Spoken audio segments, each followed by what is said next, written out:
고린도후서 2장 14절에서 16절 시작. 항상 우리를 그리스도 안에서 이기게 하시고 우리로 말미암아 각 처에서 그리스도를 아는 냄새를 나타내시는 하나님께 감사하노라.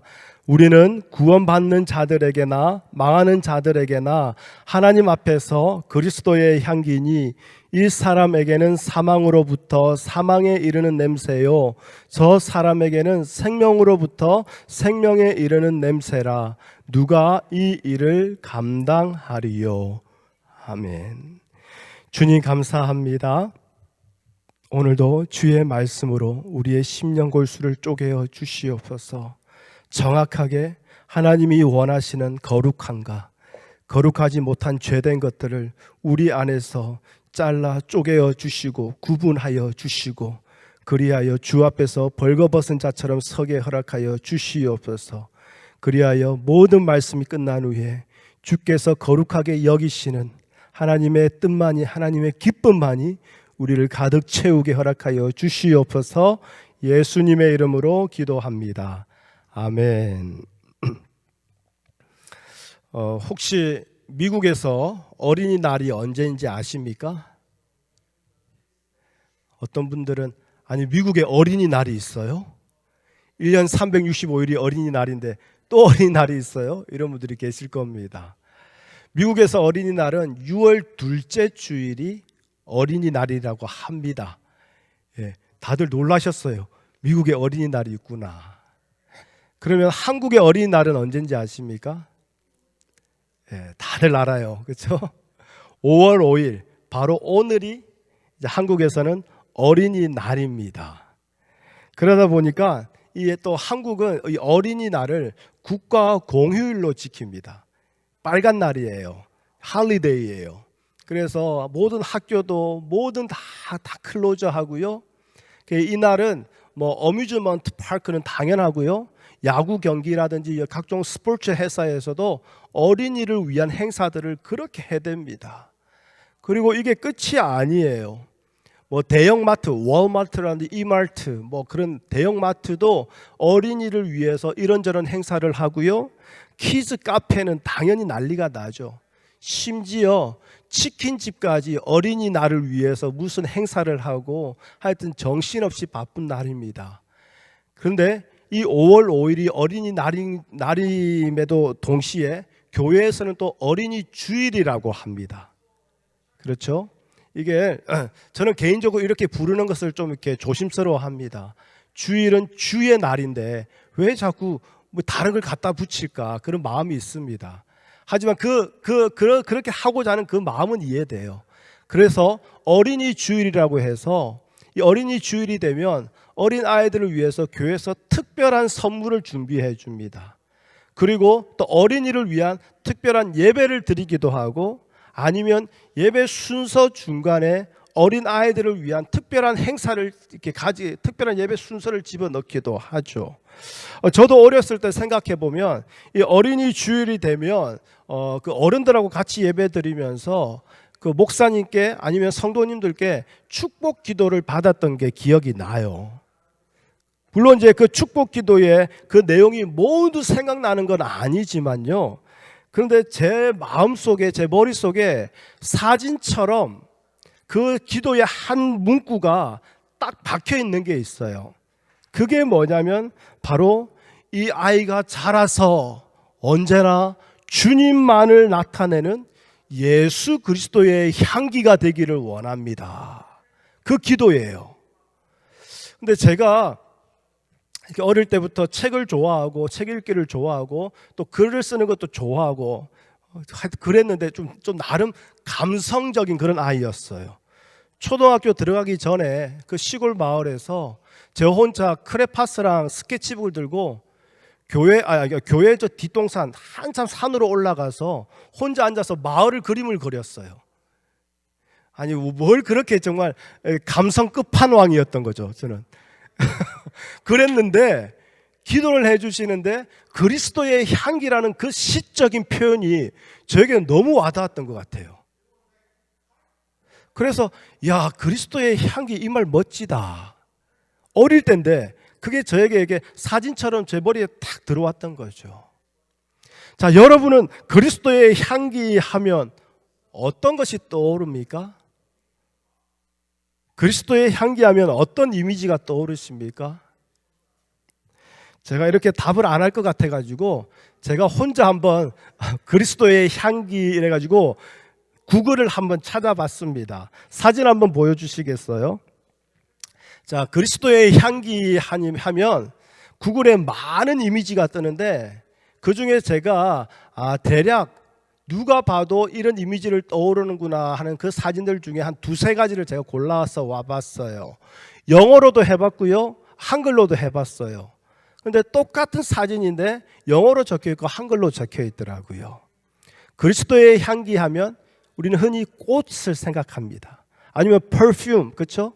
아로마, 그렇죠? 그런 걸 생각하죠. 다음 사진도 보여주시겠어요? 네, 저렇게 아예 그냥 한글로 말씀을 그냥 딱 적어가지고 서로가 이렇게 카톡으로 보내는 저런 이제 이미지도 있고요. 영어로도 계속 이렇게 그리스도의 향기라고 하는데 대부분 다 저렇게 예쁜 꽃을 연상되는 이미지로 같이 해놓은 거죠. 자, 그리스도의 향기로 자라게 해달라, 그리스도의 향기로 살게 해달라. 결국 우리는 어떻게 생각하냐면 그 말씀대로 순종하면서 그 말씀대로 지극히 거룩한 선한 성도의 모습으로 살아가는 것, 그러할 때에 예수님의 모습이 그런 거룩한 성도의 삶을 통해서 어떻게 해요? 다른 사람들에게 보여지게 되는 것.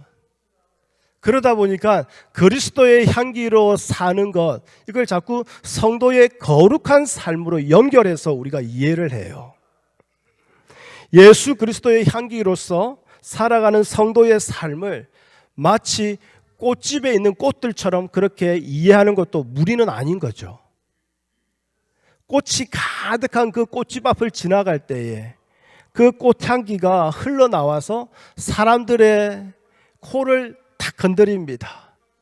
그러면 그 향기에 사람들의 발걸음이 돌아서고 그 시선이 돌아서면서 그 꽃을 향해서 다시 한 번 더 마음을 두게 되고 그 꽃을 향해서 가게 되는 거죠. 자, 이것처럼 말 그대로 우리가 우리 믿는 성도가 정말 말씀에 순종하면서 선한 일을 하고 거룩하게 살아가는 그 성도의 삶은 반드시 세상 사람들도 교회로 그리고 예수님을 인정하면서 나올 수밖에 없는 그런 열매로 맺어지게 된다. 이게 우리가 흔히 생각하는 성도의 그리스도의 향기로서의 삶인 것이지요. 그래서 매일 말씀 읽고 묵상하고 말씀대로 실천하기를 힘쓰는 모습이 있어야 하고, 이것이 그리스도의 장성한 분량이 충만한 데까지 이르는 성도의 삶이며 그리스도의 향기가 되는 것이다 라고 교회에서 가르칩니다. 사실 매일 말씀 읽고 묵상하고 말씀대로 살고자 하는 것 가지고 누가 뭐라 하겠습니까? 오히려 그렇게 하지 못하는 것이 부끄러운 것이지요. 그런데 여기서 우리가 한 가지 생각하지 아니하고 그냥 넘어가는 것이 하나 있어요. 그게 뭐냐면, 그렇게 말씀을 읽고 묵상하면서 말씀대로 살고자 힘쓰는 그 거룩한 성도의 삶이 어떤 모습으로 나타나게 되는가, 이거예요. 어떤 열매로 나타나게 되는가, 이거예요. 우리가 그렇게 산다면 우리는 흔히 생각하기를, 그래 누가 봐도 법 없이 살 사람이랄 정도로 그 사람의 행동에, 그 행함에, 그 사람의 인격적에도 도덕적으로 종교적으로도 흠잡을 데 없이 정말 깨끗한 자, 그렇죠? 누가 봐도 칭찬할 만하고 성숙한 자, 그런 모습을 떠올립니다. 그것이 드디어 그리스도의 향기를 풍기는 거룩한 성도가 된 것으로 생각하고 있는 거죠.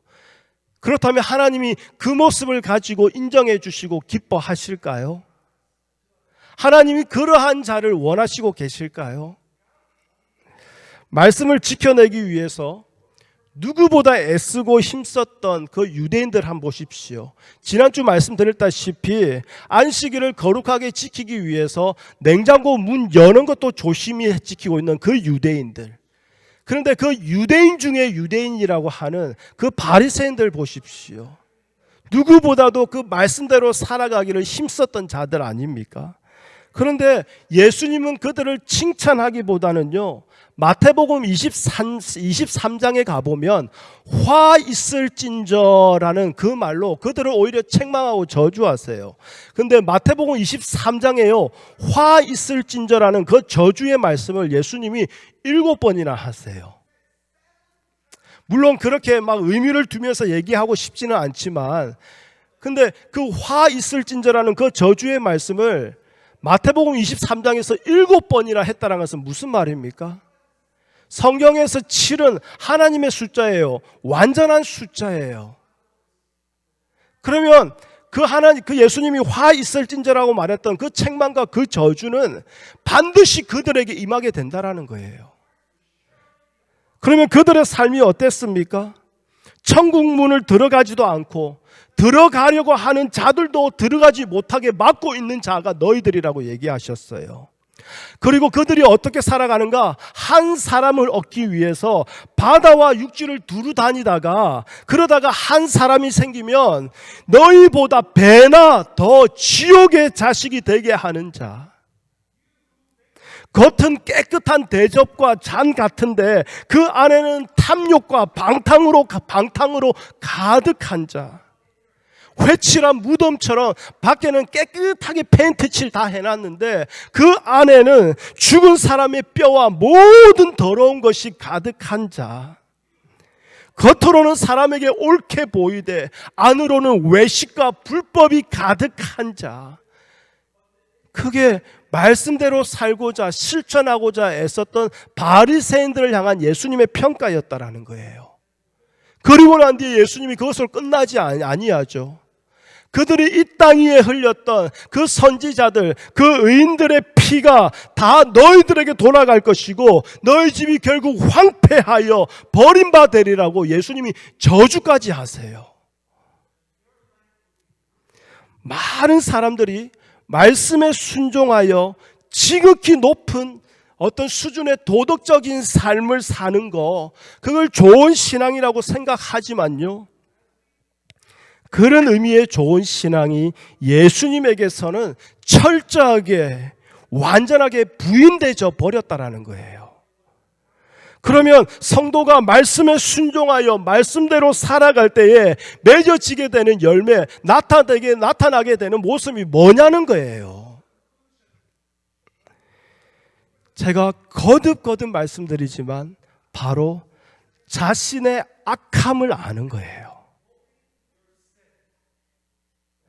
나의 무능력함을 아는 거예요.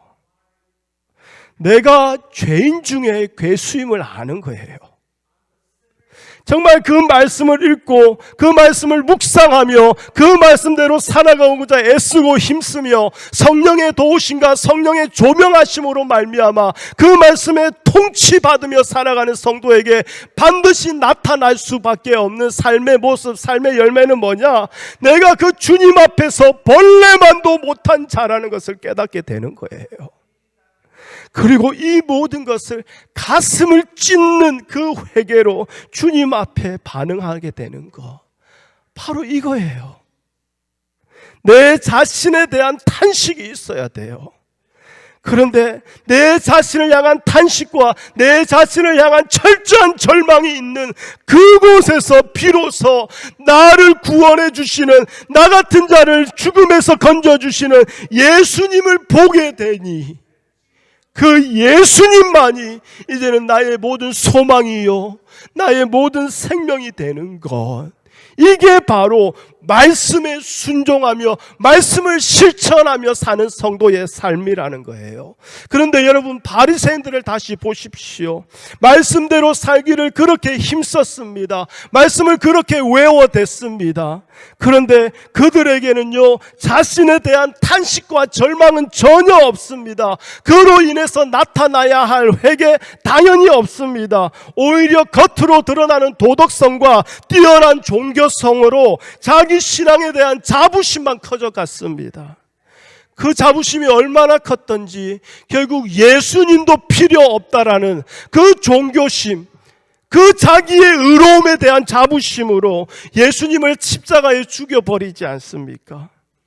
예수님은 이 모든 것을 화 있을진저 7번이나 말씀을 반복하시면서 천국에서 부인될 거짓 신앙으로, 하나님은 전혀 인정하지 아니할 가짜 신앙으로 예수님은 여겨버리신 거 아닙니까? 그러면 오늘 바울이 말하고 있는 그리스도를 아는 냄새, 예수 그리스도의 향기라는 이 말을 어떻게 이해해야 될까요? 우리가 거룩하게 살아서 많은 사람들에게 인정받고 칭찬받아 예수님을 보여주는 거, 그게 아니라면 이 말씀을 어떻게 이해해야 되느냐, 이 말이에요. 물론 예수 그리스도를 믿는 자에게는요, 예수 그리스도를 아는 그 냄새가 배어 있어야 됩니다. 예수 그리스도의 향기가 풍겨나는 것, 그거 당연한 겁니다. 그런데 그 향기는요, 우리가 생각하는 것처럼 꽃집에 있는 아름다운 꽃처럼, 아니면 지난달에 우리가 걸어갔던 저기 나비동산의 그 아름다운 꽃처럼 모든 사람들을 감동시키면서 예수 그리스도께로 이끄는 그런 향기가 아니라는 거예요. 그것을 어떻게 알 수 있느냐? 오늘 16절 말씀을 보면 알 수 있습니다. 자, 16절 말씀을 보면 이 그리스도의 향기를 뭐라고 얘기합니까? 이 사람에게는 사망으로부터 사망에 이르는 냄새예요. 저 사람에게는 생명으로부터 생명에 이르는 냄새라고 말하고 있습니다. 자, 동일한 그리스도의 향기예요. 똑같은 향기예요. 그런데 각 사람들에게 각기 다르게 전해진다라는 거예요. 똑같은 냄새고 똑같은 아로마예요. 똑같은 향기인데 각 사람들에게 그것이 전해질 때에 다른 메시지로 전해진다라는 거예요. 지금 바울은 이 편지를 고린도 교회에 적고 있죠. 당시 고린도 지역은 로마의 통치를 받는 지역이었습니다. 자, 로마는요, 전쟁을 하고 난 뒤에 승리한 장군과 그 군대를 환영할 때는 성대한 축제를 열었어요. 그래서 우리가 개선문 하면서 개선 장군 그런 말들을 하지 않습니까? 자, 마치 오늘날 월드컵을 우승한 국가대표팀이, 아니면 올림픽에서 금메달을 딴 어떤 선수가 정말 전 세계적으로 국위선양을 높이 하고 돌아올 때에 공항에서부터 카 퍼레이드를 하면서, 그리고 국가가 큰 포상을 해주고 그런 것과 비슷한 거예요. 자, 로마 그 군대와 그 전쟁에서 승리한 장군이 이제는 도시로 들어옵니다. 그때에 그 장군은요, 황금마차를 타요. 황금마차를 타고 그 뒤에는 승리한 그 군대가 함께 말칭온 하면서 들어오는 거죠. 말칭하면서 들어오는데 그 뒤에는 뭐가 따라 같이 들어오느냐? 승리한 전쟁에서 가지게 된 그 전리품들을 다 같이 보란 듯이 아주 디스플레이 해가지고 같이 끌고 들어와요. 근데 그 전리품 중에 항상 같이 있는 게 있었어요. 그게 뭐냐면 패배한 나라의 왕이라든지 장군, 그 나라의 군사들이 포성줄에 매여서, 체인에 매여서 이렇게 죄인처럼, 노예처럼 같이 끌려 들어오는 거예요. 근데 이때 로마의 그리스도의 제사장이라 해야 될지 모르겠습니다. 아무튼 그 나라의 제사장들이 무엇을 하는가? 향료에다가 향을 피워요. 향을 피우면서 그 향을 들고 같이 다니면서 그 승리한 군대와 그 장군을 축복해 주는 거예요. 근데 제사장 한두 명이 그러는 게 아니라 그 도시의 모든 제사장들이 다 향로에 향을 피워서 그걸 들고 다니면서 축복하는 거예요. 그러니까 그 향기가 온 도시에 다 퍼져나가는 거죠. 그러니까 그 퍼레이드를 참석하고 구경하러 오지 아니할지라도 집에 있을지라도 그 향기가 나게 되면 그 로마 시민들은 어떻게 받아들입니까? 아, 우리가 전쟁에서 승리했구나. 야, 이 전쟁에서 승리한 이 군대를, 그 장군을 우리가 축복해 줘야겠다. 이렇게 되는 거예요. 그런데 그 퍼레이드가요, 결국에는 원형 경기장에 가면 끝이 나요. 근데 거기서 어떻게 끝나느냐? 포로로 잡아왔던 그 군사들, 그 장군들, 그 사람들을 원형 경기장에다 풀어놓고 짐승과 싸우게 하는 거예요. 호랑이와 사자와 풀어놓고 싸우게 하는 거예요. 그러면서 그렇게 죽어가는 것을 승리한 로마 시민들은 그냥 오디언스가 돼가지고 그걸 보면서 즐겼던 거예요. 자기의 승리를 더욱더 축하했던 거예요. 바로 이겁니다. 같은 향기를 품었는데 어떤 사람들에게는 승리의 소식으로 들려와요. 같은 향기를 뿜었는데 반대로 어떤 자들에게는 내가 이제 죽을 때가 다 됐구나. 이제 내가 죽을 때가 다 됐구나. 죽음의 메시지로 다가오게 되는 거죠. 여러분, 바로 이러한 배경이 있었다라는 거예요. 향로를 피워서 똑같이 난 향기지만 각기 다르게 그 메시지가 간다라는 거예요. 그래서 그리스도의 향기는 많은 사람들을 무작정 예수 그리스도께로 이끌기 위한 그런 좋은 향기, 그런 의미가 아니라 사망에 있는 자와 생명에 있는 자를 드러내는 향기라는 거예요. 사망에 있는 자와 생명에 있는 자를 구별하는 향기라는 거예요. 심판의 향기라는 거예요. 그런데 바울은요, 자기 자신을 이러한 그리스도의 향기라고 말하고 있다는 거예요. 그럼에도 자꾸 이 향기를 좋은 인격과 도덕적인 성숙하고 착한 삶을 사는 것으로 연결해 버린다면 우리는 사망에 이르는 냄새의 역할로서의 이 향기를 우리는 설명할 수 없게 돼요. 설명을 못하게 돼요. 더불어서요, 생명에 이르는 향기도 우리가 설명할 수 없게 돼요. 왜냐하면 좋은 인격과 도덕적으로 착한 삶, 성숙한 삶이 사망에 처한 자를 생명에 이르는 능력은 아니기 때문에 그런 거 아닙니까? 그렇다면 바울은 도대체 어떤 삶을 살았기에 자기 자신을 이렇게 담대하게 그리스도의 향기라고 자신 있게 말하고 있을까요? 그거 한번 생각해 보셨습니까? 바울의 삶을 보면서 주변 사람들이 우와, 나도 예수 믿어, 나도 예수 믿고 싶어, 그렇게 안달이 났던 그런 삶이었을까요? 바울의 삶을 보면서 야, 나도 예수 믿고 교회 가고 싶어, 그런 마음이 막 솟구치는 그런 삶이었을까요? 그런 감동적인 삶을 살았나요?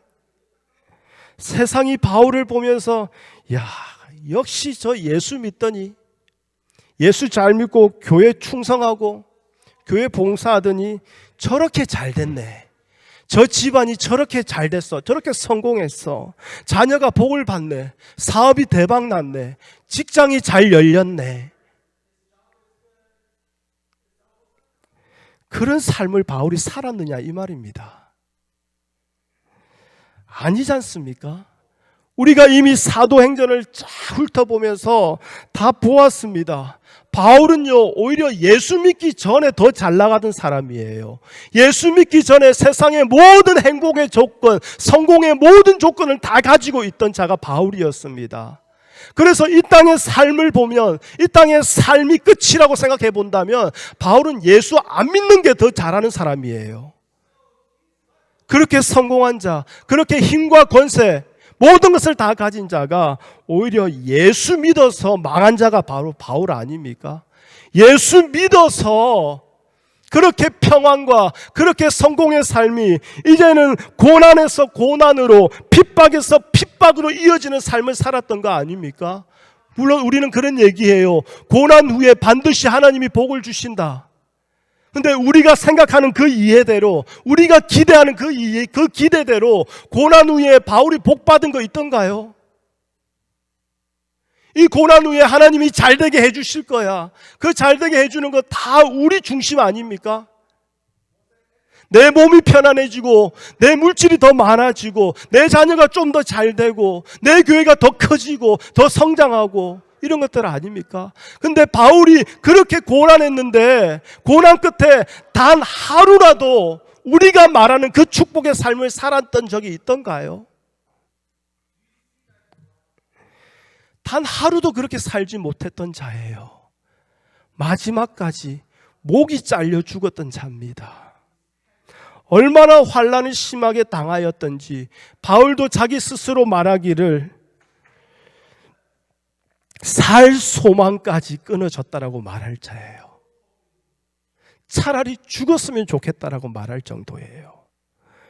오죽했으면 그런 바울의 삶을 보면서 주변에 예수 믿는 브라들들이, 예수 믿는 성도들이 그 바울을 조롱을 합니다. 그 조롱을 넘어서요, 어디까지 가느냐? 바울의 그 사도직까지 의심을 해요. 너 목사 맞아? 아니 목사님 맞아요? 그렇게 목회를 힘쓰고 그렇게 말씀을 가르치고 그렇게 말씀대로 살기를 그렇게 노력한다면 목사님 삶이 그러면 안 되잖아요. 그런데 어떻게 목사라고 말할 수 있어요? 그런 말들이 들려왔다라는 거예요. 오죽 그랬으면 바울이 고린도 후서 10장, 11장, 12장 자기 사도직을 변호할 정도로 그렇게 편지를 적었다니까요. 그런데 바울은 이러한 자신이 하나님 앞에서 그리스도의 향기라고 말을 하고 있어요. 무엇 때문에 이렇게 말할까요? 그 삶을 보면 부러워할 것 하나 없는 삶인데, 딴 거 아닙니다. 바울은요, 복음에 매인 사람이었던 거예요. 복음이 그로 하여금 고난의 길을 가게 했고요, 고난과 조롱 속에서도 주만 바라보게 한 것이 바로 그가 매여 있던 복음이었다라는 거예요. 바울은 이러한 복음에 대해서 실망한 적이 없어요. 하나님, 내가 예수 이렇게 믿는데, 내가 복음을 이렇게 믿는데 왜 이러십니까? 실망한 적이 없다니까요. 왜요? 바울은 복음이 무엇인지 정확하게 알고 있었어요. 그 복음이 우리에게 가르치고 보여주는 것은 이 세상이 아니요, 이 세상의 형통이 아니라 예수 그리스도 한 분이라는 거, 그것을 명확하게 잘 알고 있었기 때문에 그런 거예요. 그렇게 보면요, 지금 바울이 말한 그리스도의 향기는 뭡니까? 결국 복음이에요. 십자가의 복음을 말하는 거예요. 바울이 알았던 그 십자가의 복음이 예수 그리스도의 향기며, 이 복음이 사망에 있는 자와 생명에 있는 자를 구분하여서 드러내는 하나님의 심판의 향기라는 거, 그걸 말하고 있는 거죠. 그래서 복음은요, 모든 사람들에게 환영받을 수 있는 것이 아닙니다. 너무나 잘 아는 말씀이죠. 고린도전서 1장 18절의 말씀, 우리 잘 알지만 그래도 함께 읽어보겠습니다. 시작. 십자가의 도가 멸망하는 자들에게는 미련한 것이요, 구원을 받는 우리에게는 하나님의 능력이라. 아멘. 이처럼 누군가에게 복음은요, 듣기 싫은 소리로 들려져요. 말도 안 되는, 메이크 센스를 전혀 하지 아니하는 이상하고 불편한 말로 다가올 수밖에 없을 때가 있어요. 왜냐하면 복음은요, 인간이 추구하는 모든 꿈과 모든 욕망을 깨어 부셔뜨려 버리거든요. 그러면서 내가 아니라 이제는 주님만을 바라보게 하는 능력으로 우리에게 주어지기 때문에 그런 거예요.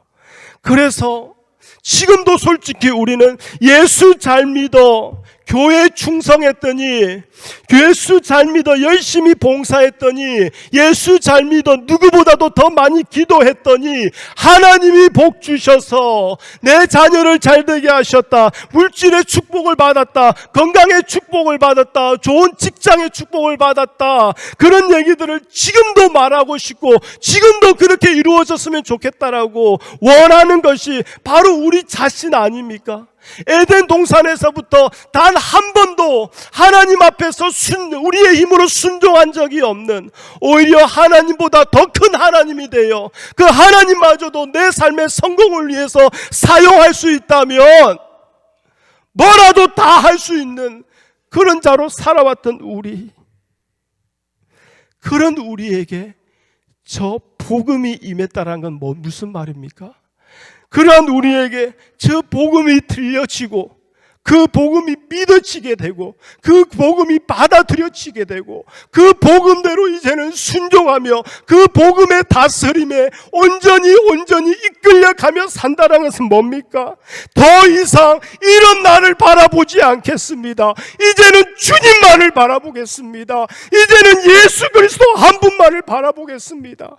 바로 그러한 삶으로 나타나게 되는 것, 그게 바로 복음의 능력이요, 그게 바로 예수 그리스도의 향기로 살아가는 성도의 삶 아니겠습니까?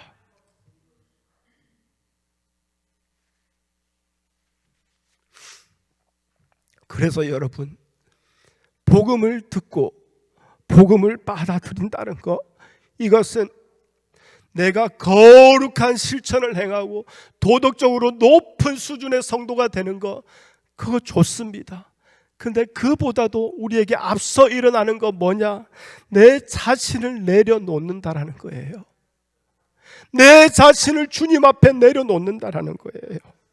자기만 바라보면서 자신을 위해서 살아가던 자에게 이 복음이 오므로 말미암아 나에게 주어진 모든 것이 주를 위한 것임을 알게 되는 거죠.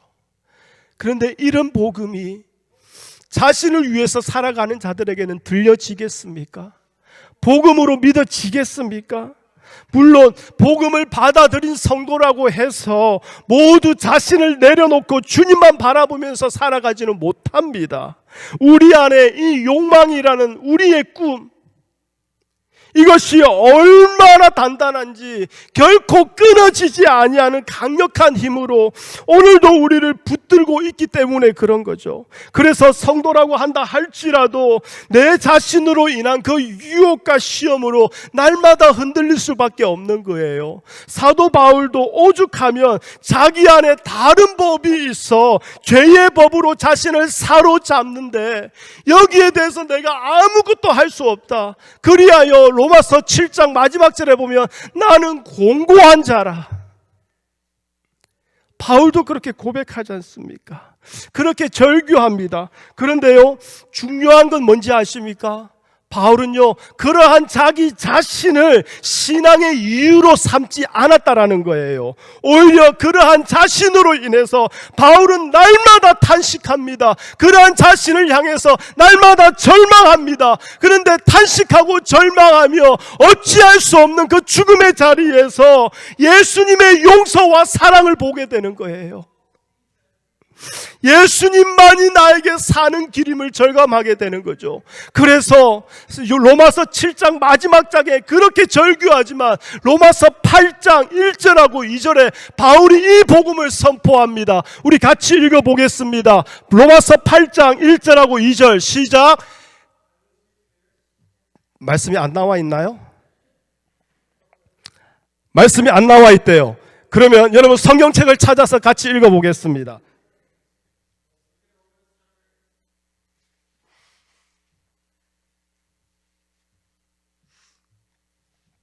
로마서 8장 1절하고 2절입니다.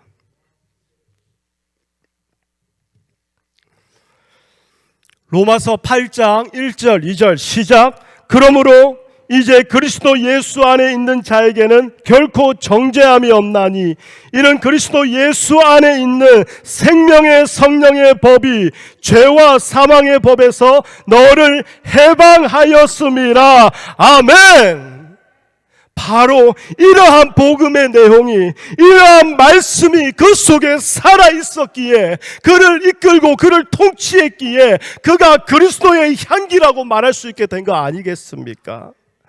여러분, 예수님은요, 죄 없이 십자가에 못 박혀 죽으시는 그 고난의 길을 가셨습니다. 섬김을 받기 위함이 아니라 섬기러 오셨다라는 거예요. 이러한 예수님을 증거하는 것이 바로 복음 아닙니까? 이 말씀 아닙니까? 그런데 고난보다도 평안함, 섬기기보다는 섬김을 받는 것을 성공이라고 여기는 이 세상의 가치관에 전혀 맞지 않는, 오히려 충돌되는 그 길을 가신 예수님, 그 예수님을 증거하는 것이 이 복음이기 때문에 복음이 세상과 충돌될 수밖에 없고 복음이 세상에서 환영을 받을 수 없다라는 것이지요. 그런데 그 복음을 믿는 성도가 세상 사람들에게 환영받고 인정받고 높임을 받는다면 그건 뭐겠습니까? 어느 순간 복음을 양보해서 그런 거 아닙니까? 어느 순간 복음을 절충하고 타협해서 그런 거 아닙니까?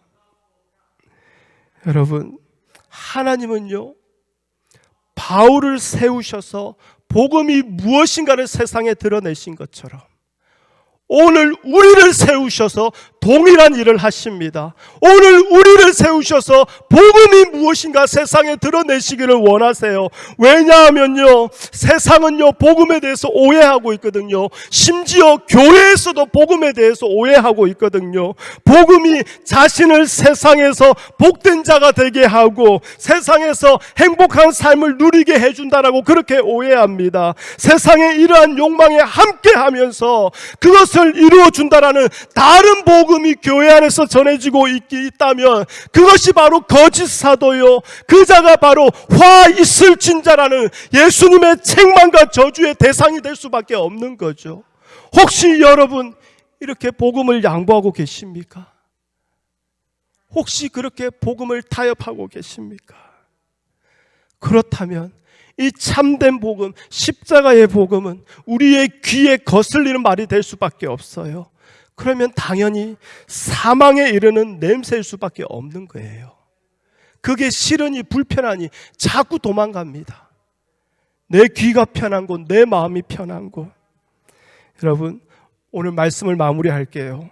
그리스도의 향기는요, 성도의 거룩한 삶, 성화된 삶, 그걸 말하지 않습니다. 성도인 우리는요, 거룩해져야 할 자가 아니라 이미 예수 그리스도 십자가의 보혈로 인해서 거룩한 신분을 가진, 하늘나라의 시민권을 가진 거룩한 자라는 거예요.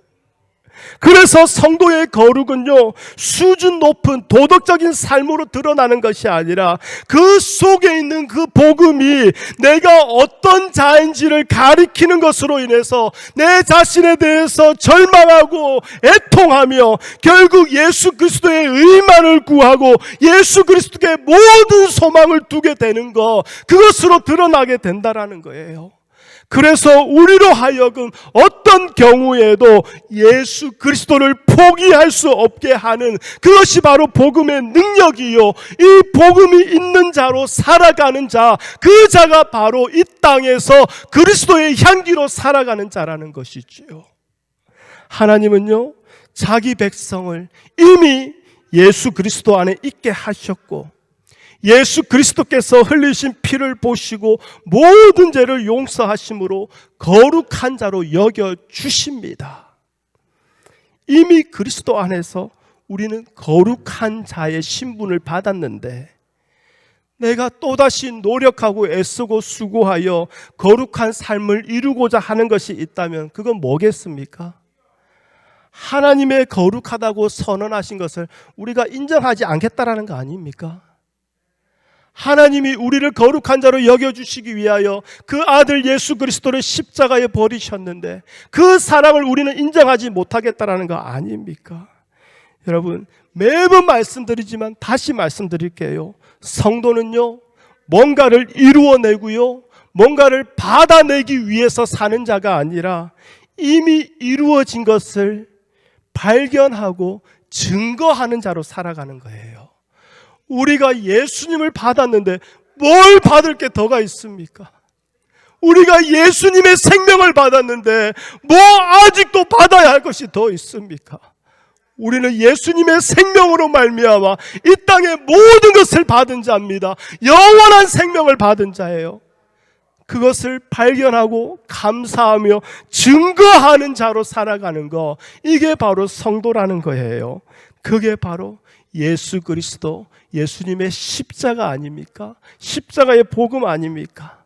그래서 오직 이 십자가만을 담고 있는 것이 복음이며, 성도인 우리는 이 복음으로 우리의 삶이, 우리의 심령이, 우리의 마음이, 우리의 생각이 가득 채워진 자라는 거예요. 이런 우리가 바로 이 땅에서 그리스도의 향기로 존재하게 되는 것입니다. 아멘. 우리 함께 결단의 찬송으로 주님 앞에 나갔으면 좋겠습니다. 다 함께 자리에 일어나셔서 우리 이 찬양으로 주님 앞에 나아가겠습니다.